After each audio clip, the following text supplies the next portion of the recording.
My name is Avi, and I'm the author of the Candlewick publication, short stories called The Most Important Thing.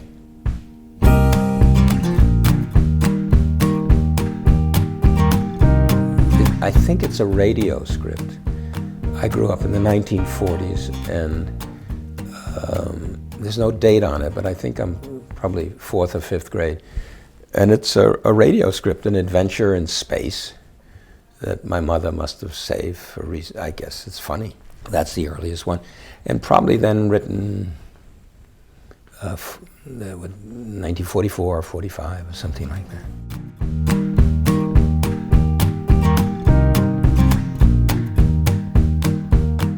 If you're a professional writer, the way I am, you get the most pride by just getting it done. When the collection was first discussed with the folks at Candlewick, my editor, the original collection was not the same as we finally came up with. So it was a question of sitting down and writing new ones, and that was a challenge.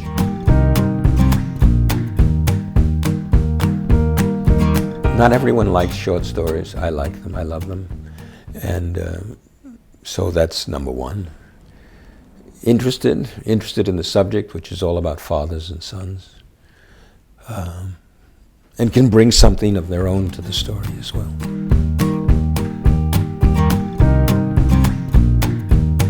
In the context of these stories, these are all about fathers and sons. So it has to do about being a parent, I guess. And there's a line in the book that I've come to believe very, very strongly. And a boy is speaking to a man who's about to become his father, and he says, what's the most important thing you can do for your son? And he says, two things. That you have to love your child, which is relatively easy. But when you're a parent, as it turns out, the hardest thing can be to convince your child that you love him, particularly in the teenage years. And that's a curious problem. And yet it's a real one, and it's a very hard thing to achieve, actually. So I think that's a good advice.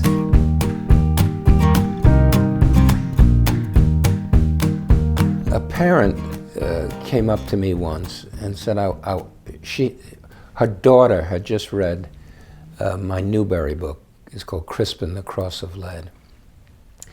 And the daughter came in with the book in hand to her mother and said, Mom, did people really think that way in those days?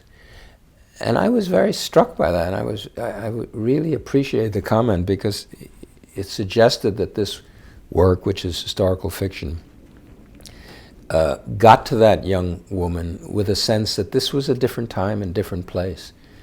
And that made me feel really good about that book.